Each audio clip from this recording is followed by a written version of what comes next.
Hello everyone, my name is Sylvette Ramos Diaz and I would like to give you a rundown of chapters 1, 2, and 3 of our online Elements of Speech Communication course. Every chapter in this assignment has an important message about what communication is and how to go about doing it. In chapter 1, we learn that effective communication is critical to living in today's society.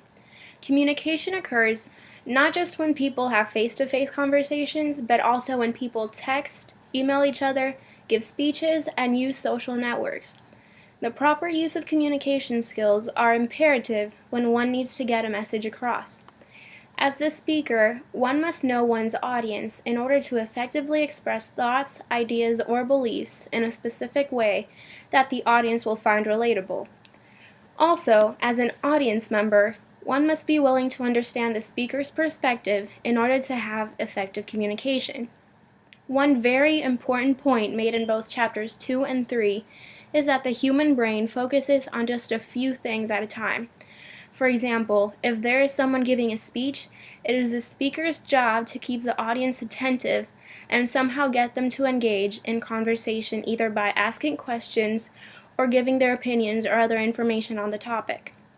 The second most important point I found in the readings included the importance of not plagiarizing. Plagiarism is the use of another's information without citing where the information came from. As a speaker, one must give credit where it is due. This adds to one's speaker credibility by showing an audience that the speaker is knowledgeable on the topic or that the speaker has done research and is also responsible enough to not call another's information his or her own. Last but not least, I would like to touch on the pros and cons of social networking. Facebook, Twitter, and other social networks share the purpose of helping people connect with others, whether near or far, via the internet.